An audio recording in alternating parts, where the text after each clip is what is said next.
Guys, it's Max. How's everyone doing? Probably better than me.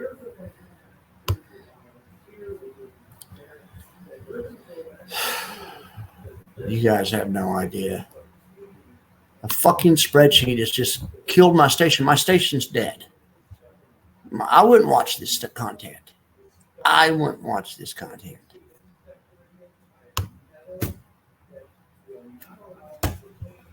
All right, well, let's look at USOI. So here's USOI. They sold the 75 strike option for $1.12. It expired today. They had to cover it for $1.45. They're trying to make $221,000, but they ended up losing $65,000, unfortunately. They've had kind of a tough time lately, losing 3 out of the last 4 trades. Now, that doesn't affect the dividend. The dividend estimate is $1.36 right now, which is kind of high, but volatility has been crazy in this stock. Now, I did predict $1.50 last month, and it wasn't even $1. Obviously, I'm sorry about that. I'll try to get it closer this month. I'm still working on the formula. This one's a little different than the WDTE, triple QI, and IWMY. Those are easy to figure out when the spreadsheet works. Spreadsheet won't work. I have no way of figuring out. They made a dividend today that I had no way of guessing the dividend on, because I don't have the ability to pull the prices. On Google Sheets, it won't pull a price. Look at this on SPX. It says NA or NA on WDTE. Okay, well, that's fine. Just go over to Excel. Google Sheets sucks anyway, right? Okay, Excel pulls a price on SPX, won't pull a price on NASDAQ. Will not do it. Not even with the workaround. Microsoft sucks so bad. I mean, Google's product is free. It's whatever. But Microsoft, come on. You guys are supposed to be the product leader. You can't pull a price for the NASDAQ 100. Jesus Christ, Microsoft. You got to be kidding me. Tell me you're joking, Microsoft.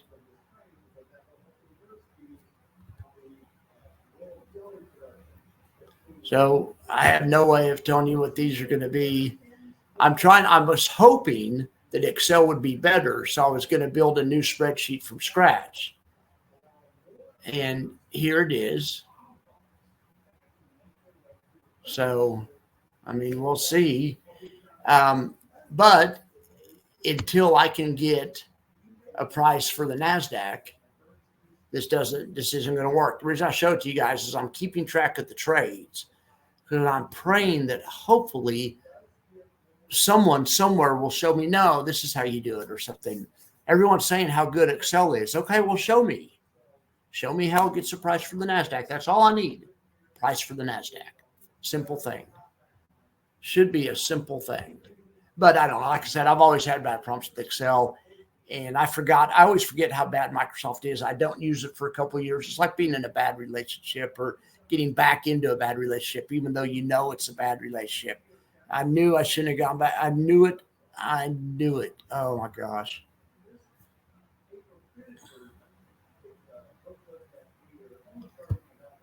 All right, let's look at the ULTY trades then, I guess. I did have a bullish and a bearish Tesla trade. It looks like Tesla's earnings went well.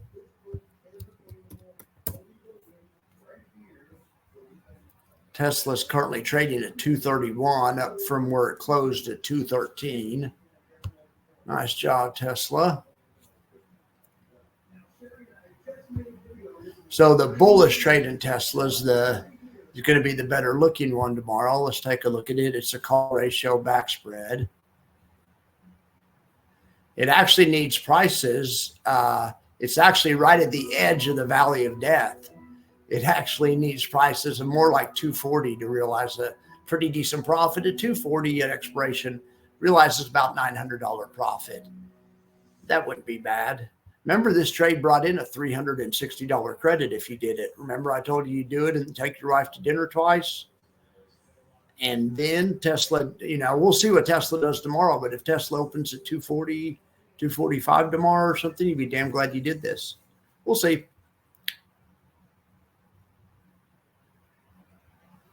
All right, so the ULTY trades. Let's see how they did today. So ULTY has on a Tesla trade. Let's see what they're doing. Here's their Tesla spread. Okay, so ULTY's Tesla spread, if we look at a price of 231, that puts them right at the sold option at the first place, at where they're capped, for a little bit at 230.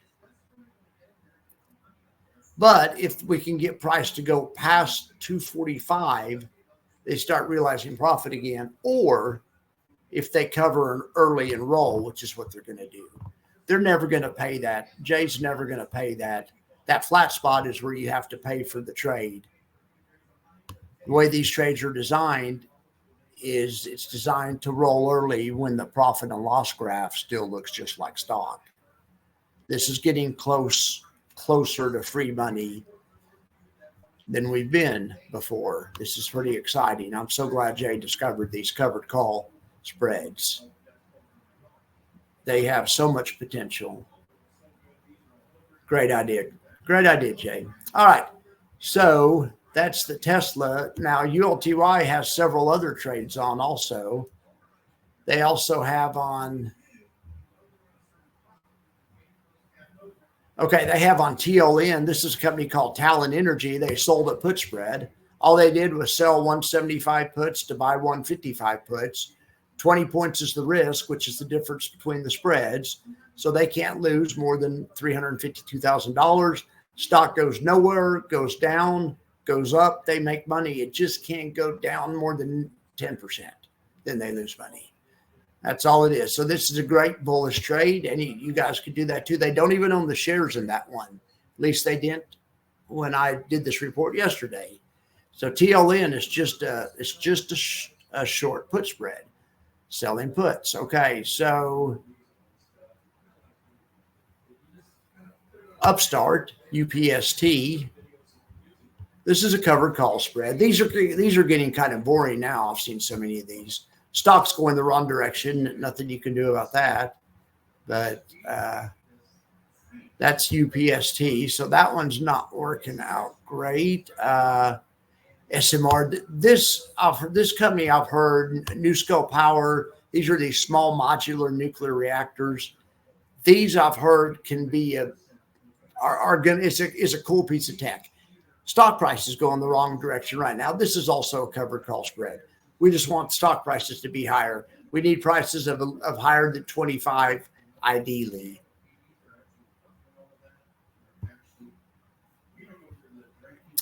And then we also need MSTR. That's the last one we have. Or I think there's a few other ones now. This one is this one is a laddered covered call spread, a laddered call spread. In any event, we just want high prices. We're in the green area now. You know, it's up $1 million or so. We want MSTY to keep going up. We just want that not to keep going up, to turn around and go up. Well, it did. MSTR rallied into the close. It bounced hard into the close, as did the rest of the market. That's a hell of a freaking trend line, isn't it?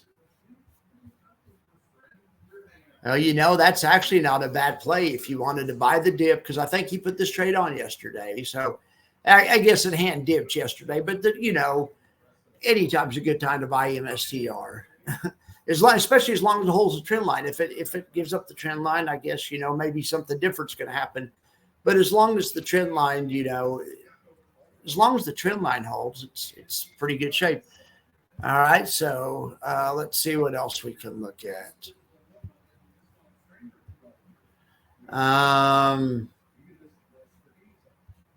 So DJT. Okay, and also he has a Netflix trade on that's actually doing really well. This is an interesting trade. This is one of the more interesting trades of the bunch. He owns stock, so he owns Netflix. He owns 14,000 shares of Netflix. Then, in addition to owning Netflix, they sold a put spread, which means selling this put for 16, buying this put behind it for 7 or something. So bringing in money, selling a put spread, then turning around and buying a call spread, which means buying a call and then selling a call higher than it, of course. So that's a bullish strategy. They're all bullish. This is triple bullish. You own shares, you're bullish. You sell a put spread, that's a bullish bet. You buy a call spread, that's a bullish bet. He's doing all three of them together. So it's bullish on Netflix. So we know the plan. We want higher prices on Netflix, and this trade will do well. And look at that. But I don't know. I don't know if Jay put it on after the blow up or before. The blow up was Friday. I think he put it on afterwards. But anyway, Jay's probably hoping for some follow through. Some follow through from that initial. That's like they call that a breakaway gap or something. Where it breaks it. I don't know. It's hard to tell though. Let's look at this on a daily chart and get a little bit more perspective.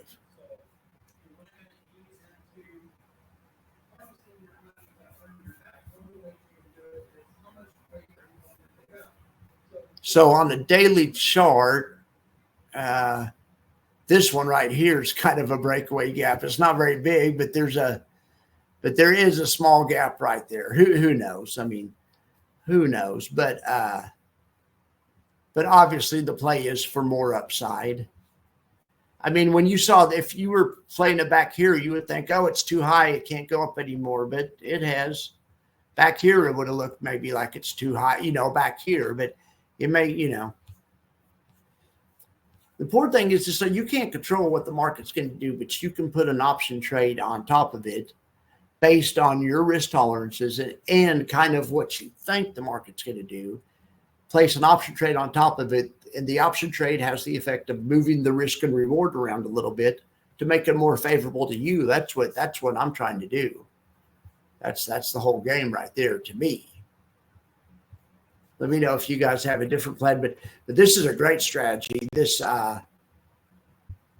triple bullish strategy. They're right in the middle of the strikes. But if they get over 850, they're triple bullish. Now, granted, that's not going to probably happen. But if it goes up another 10% from here between Friday, and it is Netflix. I mean, it's possible, but it's worth $2 million, $2 million profit. Anyway, what a great trade. What a great trade. That's not a trade you'd see in your retail account or whatever. That's a new kind of trade. I wonder if he'll keep doing that. I want to call it, we need to start coming up with names for these, but I'll call that the triple long, triple Lindy or something. Okay, so I think there's one more maybe, and it is Inphase Energy. This one's not working out well, but let's just talk about the strategy on this one. But it's good. It's actually working out well for Jay, unfortunately. Let's pull up a chart first of this. Inphase Energy. Okay, well, they had earnings today. Well, guess what? They missed earnings. Okay, well, that sucks. That sucks. But that's the way Jay played this. He put a trade on that if they do miss earnings and it drops a long way, he has limited loss. And it looks like he's glad he put that on right now, because look at this. It's actually down.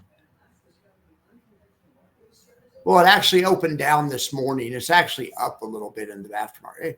Anyway, but it looks like it's a good thing Jay put on this trade in Inphase. The other thing is, all he did was buy puts.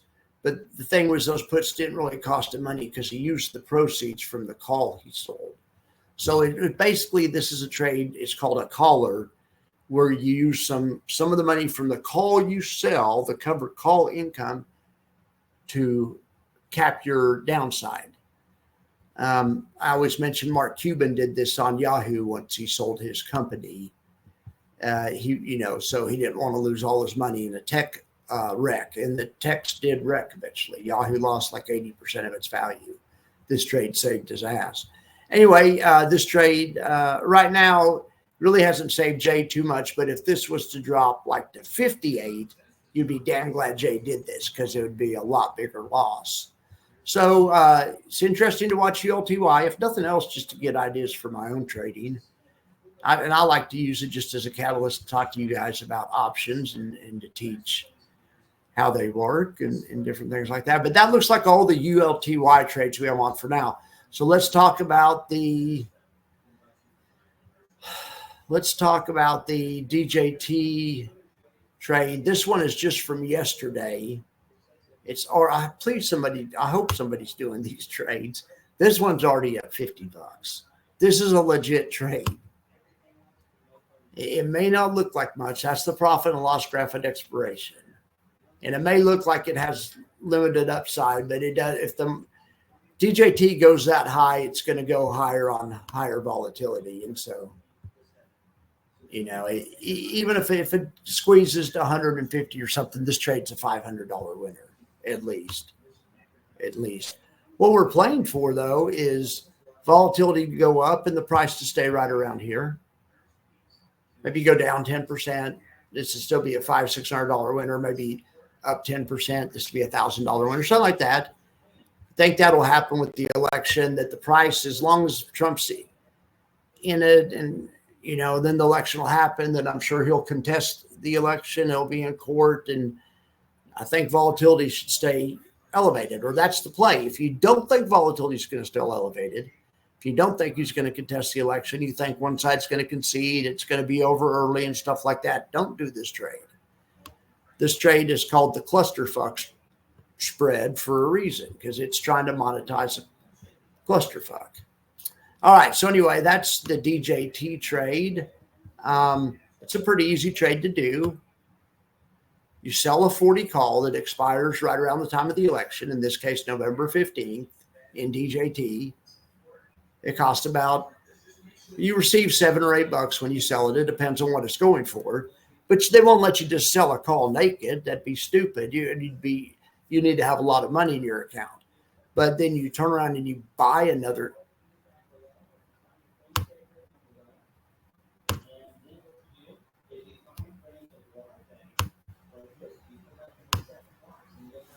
Then you turn around and you buy a call. The idea is you pick one that's not nearly as volatile. So we're going to choose the 37.5 out in January, out hopefully after all this is over. And it's expensive, but it's not as expensive. It's $11 or $12. The whole trade costs you $437. And it gives you long exposure to volatility.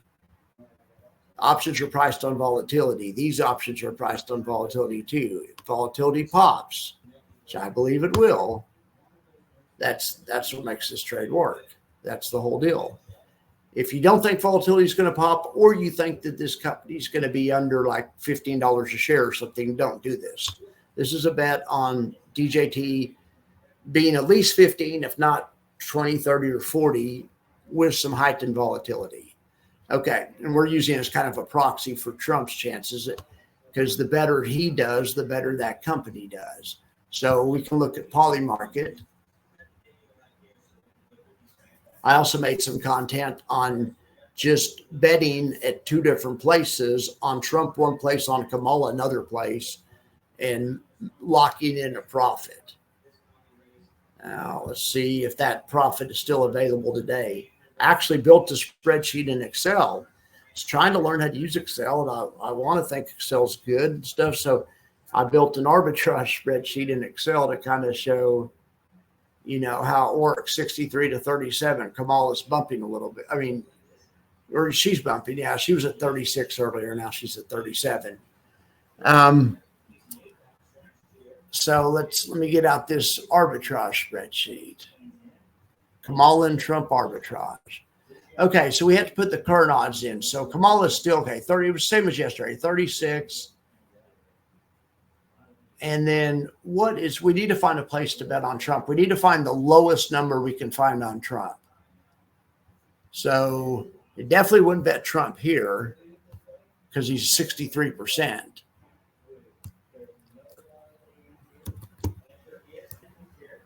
$58%. Okay, yeah, I'll take that. That's better than yesterday's arbitrage. But let's check predicted also.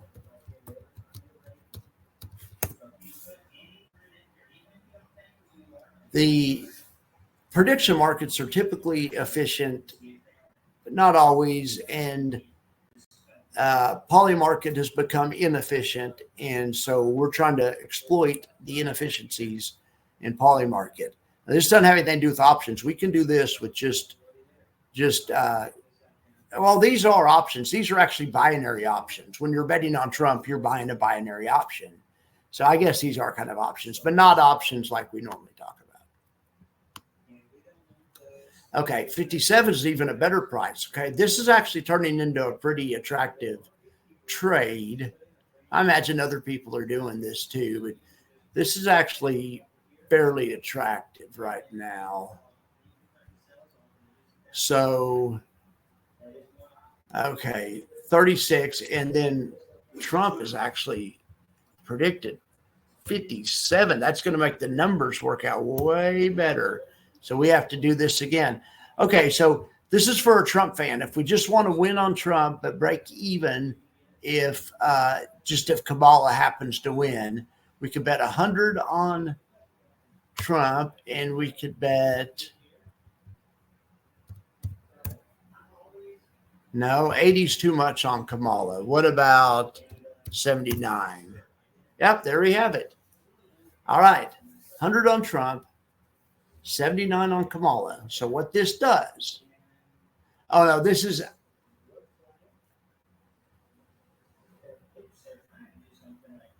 let's see. Oh, I'm sorry. Okay. This is if you're a Kamala fan.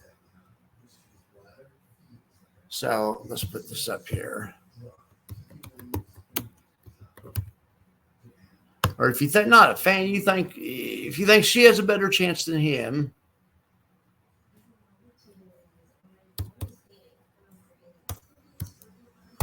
well, 79 and then 100. Okay. If it's just, and then we'll do it even Steven. All right. On the Kamala fan, it'd be 79, 100. The reason what that would do is if you bet $79 on Kamala and she wins, she becomes president, that's a $131 winner. All right. But if you bet, but you would lose on Trump. So you would lose $100 if Trump won. But you won $131 on Kamala. So the difference, $31, yours to keep. Oh, it's 18% in 2 weeks. And now that's if you think Kamala's going to do it. Okay, but if you're one of these conspiracy guys that say it's fixed, it's a selection, and they're going to pick her, that sucks and stuff. But if that's really true, and you know this is true, go bet a lot of. You can go bet. Go bet. I mean, it's only 18%, but the other thing is, and if you're wrong and Trump happens to win, you'll get your money back, right? So anyway, that's a decent way for a Kamala person to make a play. Now let's just say somebody like me, I think there's about a 50% chance. It's a toss-up right now to me. So let's just kind of equally split the results. Let's see how we'd want to balance the.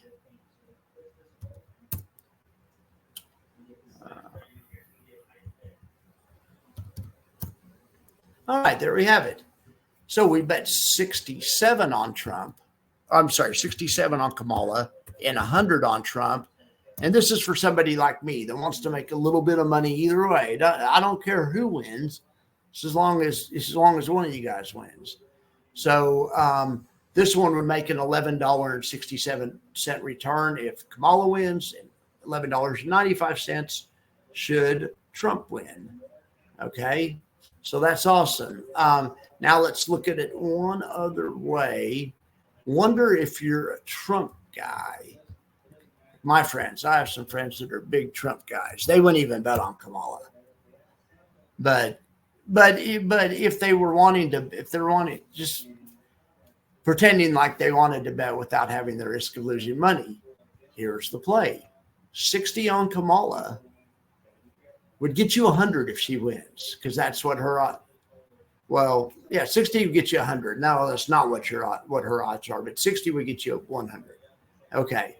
But of course you would lose the 100 on Trump. Okay.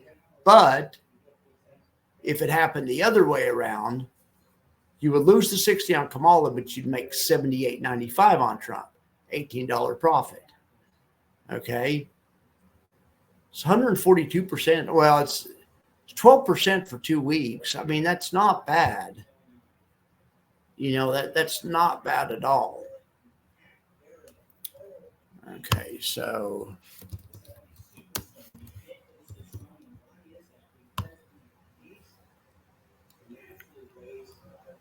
some guy, what was it, 60 to 100? Okay, 60 to 100. Okay. A Kamala fan would bet 79 on Kamala, 100 on Trump. Would break even if Trump won, but would make money if Kamala won. Somebody like me might bet 67 on Trump or 100 on Trump, 67 on Kamala. That way they'd make a little bit of money if either one of them won. Okay. A big Trump guy could do 100 on Trump and only bet 60 on Kamala, just in case they do fix the election again. If they do, you're covered. You could also look at it that way, you know. I mean, that'd be another way to look at it. Okay, so let's see what else we can look at today.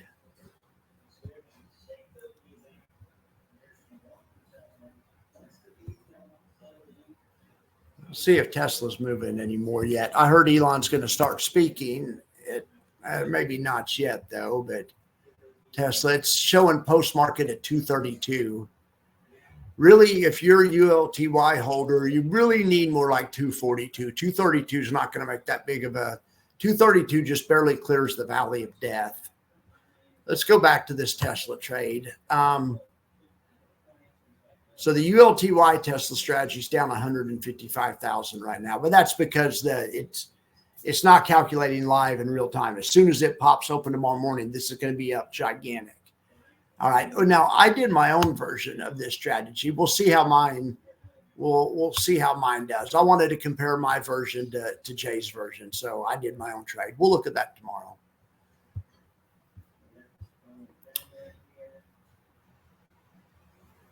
All right. Trying to think if we have anything else to speak about. I really don't think so. Appreciate you guys being here. Hope you like the election arbitrage content. It's just interesting. There's such a disparity between the two sites, and you can monetize that disparity. And that's what I'm, trying to show you how to do. Now, you have to be able to open an account. You have to have Bitcoin. Polymarket requires Bitcoin. Polymarket's not even available for Americans, so you have to use a VPN. So that's another problem. But I've heard of plenty of people that are using it. So, go figure. All right, guys. Well, I appreciate y'all for being here. You have a good day. Take care.